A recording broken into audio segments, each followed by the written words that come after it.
The stage is set. Our best soldiers are in peak physical condition, our weapons and armor are top-notch by humanity's standards, and we know the location of our enemy's base of operations. As we're preparing to board the Sky Ranger and take the fight to them, they make one final desperate distraction play, launching a terror attack in Perth, Australia to throw us off our game. Child's play. Operation Banished Palace is little more than a stepping stone on our journey, and for a so-called terror attack, I feel no fear as Whiskey discovers 3 chrysalids. Before, seeing one of these would have struck fear into my weak little heart. With a combination of a rocket to destroy their cover and well-placed shots from the squad, all 3 are eliminated before they can do so much as look at us funny. The soldiers continue to move, rescuing civilians, and simultaneously positioning themselves to take shots at our foes. Solo grapples to the roof for a vantage point over the battle as the rest of the squad move through the building below. More chrysalids enter the fray to join the floaters we're already fighting, and once again are a piece of cake to eliminate. Forklift's railgun is strong enough to take one out in a single shot from full health, so long as he actually connects with it, and Crash's heavy machine gun actually shoots through this chrysalid somehow to take out the floater on the other side of it. You know what, not what I planned on, but we can make it work. As Whiskey rescues a few more civilians, she reveals a cyber disc, with another smaller robotic unit hovering alongside it. These are drones. Though they aren't much of a direct threat on their own, with weak plasma blasters and only a few points of health, they have the ability to restore health to robotic units like the cyber disc and the mechtoid, making them really annoying if you leave them alive. I have Bull dash fully across the building, using running gun to ensure he can still shoot. Once the cyber disc is in sight, I use rapid fire to take 2 70% hit, 90% crit shots at it. He hits and crits with both, of course, dealing 50% more damage than it has health, and taking it out immediately. As Solo takes out its companion drone, the terror attack comes to an end, with only 1 civilian killed out of the 18 in the area. As Crash becomes a colonel, he takes the Rocketeer perk, allowing for 1 extra standard rocket per battle. This pairs well with his ability that boosts their blast radius, allowing him to deal huge burst damage in an extended area multiple times per combat. Solo earns the low profile perk at her major rank, making half cover count as full cover for her. None of our A-team were hurt in the last battle, so it's time to take on the alien base, to show them we mean business. Operation Lazy Grave opens with a message. This mission cannot be aborted. Once our soldiers are in, they either succeed or die. No chance to retreat to an extraction point and evacuate if things go sideways. As we drop in, we're confronted with stasis pods holding some of the alien abductees. We don't know why they were taken, or if we can even help them now, so the best we can do in this moment is advance and take out the base's leadership. The first foes we encounter are a pair of mutons, one of which is dispatched immediately, while the other understandably retreats from a 6v1, hoping for better odds in the future. For some reason though, he comes back immediately and gets insta-killed by Forklift's Overwatch on the next turn. We take out a few floaters and drones before moving on. So far, a total of 7 enemy units destroyed without a scratch on any of our soldiers.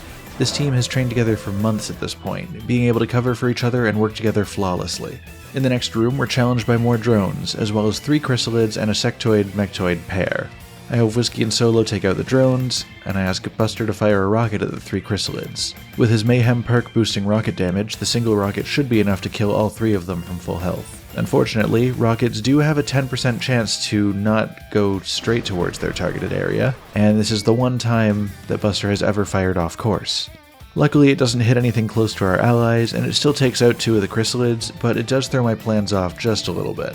Luckily, Solo can take it out, and she's just reloaded and ended her turn. I thought I was making sure she was on her sniper rifle, but apparently if you click a weapon that they already have equipped, they take that as a command to reload with no chance to confirm your choice. I have Forklift take out the last chrysalid instead, and I have Crash send a shredder rocket to kill the sectoid and make the mechtoid more vulnerable to any other damage. With a run-and-gun rapid-fire combo from Bull, the final foe from this group is taken down, clearing a full room of enemies without giving them even a chance to damage us back.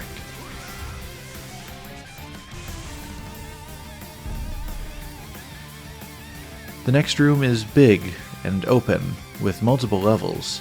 The first things we see are some drones lazily floating over from below a ramp, followed by a cyber disc that deals the alien's first damage of this mission. 5 damage against Crash, followed by a single point to Bull from its drone buddy. Bull's retaliation is a tried and true pair of rapid fire shots at the cyber disc, dealing 25 damage across 2 crits and taking it out completely.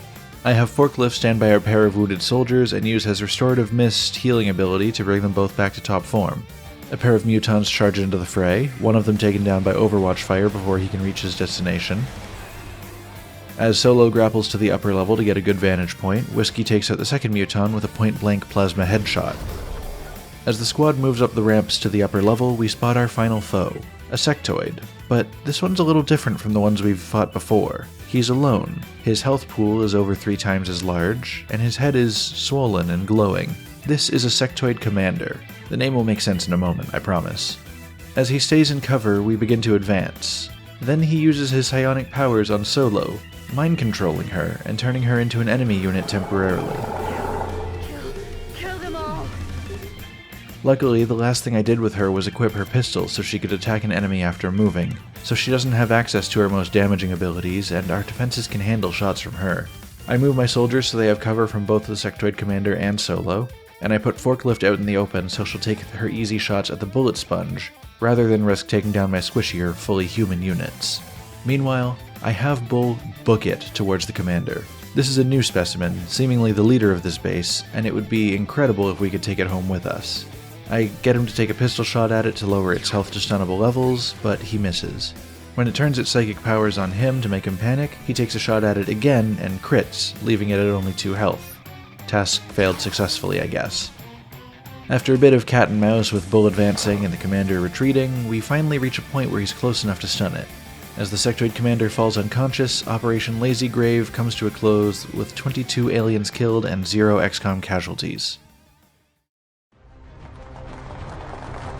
Central, this is Big Sky. The rubber's on the road and the kids are in the back seat. Roger that, Voodoo 3-1. See you inside. Central out.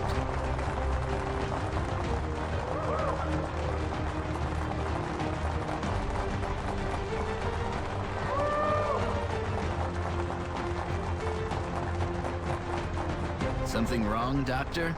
Don't you think a victory celebration is a bit premature at this juncture? We just neutralized their central command. We've got no other alerts on the entire system, and we took out their leader.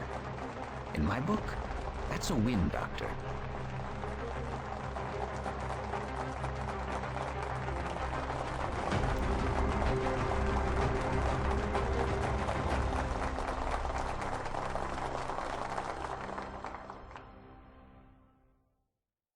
Once we're back home safely, Dr. Valen shares with us some concerning news. The artifact we brought back from the alien base seems to be a communication device, allowing the base to speak to some higher power. We'll need to research it and our new captive in order to fully grasp how it works. This mission did indeed lower panic worldwide as I hoped it would. Now, every country except the United Kingdom is at minimum panic, and the UK itself is no longer at risk of withdrawing from XCOM entirely. Back at the base, things are calm for a bit. We get a request from France for plasma pistols, offering us nearly 900 credits for 4 pistols, which take us only 80 credits each to make, plus a small number of materials that we have in abundance. This is nothing but profit, so I'll be answering that request as soon as we have the funds. We took care of one more alien abduction mission, Operation Secret Jester, which was easy compared to the last mission. Forklift becomes our first and only mech colonel from this and takes reactive targeting sensors, allowing him to fire back at the first enemy that attacks him each turn. We finish our research on Titan armor, and we quickly follow it up with drone autopsy and the sectoid commander interrogation. Panic in Argentina jumps to a maximum just before the monthly report, resulting in them leaving the XCOM project. This is probably the work of EXALT. If we can't take them out soon, this will continue to happen, and we can't afford that. We send Bull out on another covert op in order to reveal more info for us. We build some Titan armor and plasma rifles, and get the foundry started on a few pistol upgrades, increasing aim and maximum damage on all types of pistol. We send our soldiers out to clear out a UFO landing site in Operation Swift Dirge, which once again is almost entirely uneventful, save for encountering a new enemy type, the Berserker, a more dangerous breed of muton. They're harmless once we have them on the autopsy table though, so we bring his body home with us for that purpose, along with the body of another sectoid commander for further research. We bring Bull back home with Operation Twisted Star, revealing the most hilarious piece of XCOM intel yet. I shit you not, the EXALT base is in a country you can play in Civilization 5.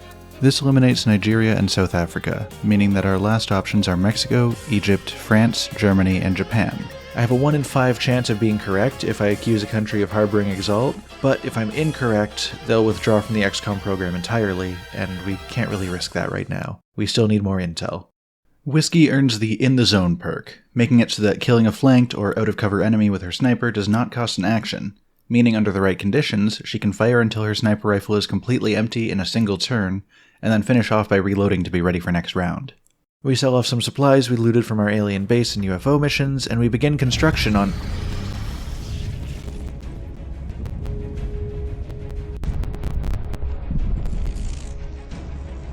What the hell? Sir! Internal systems are shutting down all over HQ!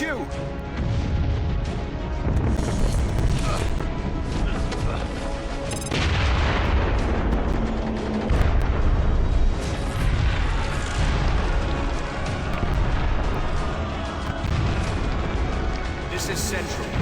Security status red. Repeat.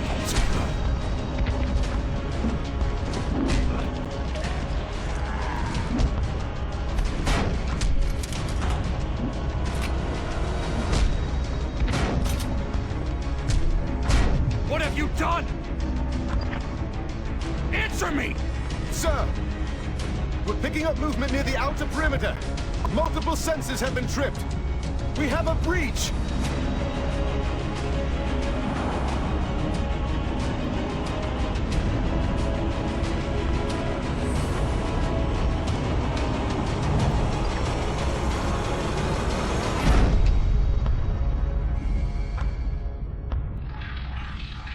Next time, we make what may be our final stand against an alien counterattack in Operation Ashes and Temples.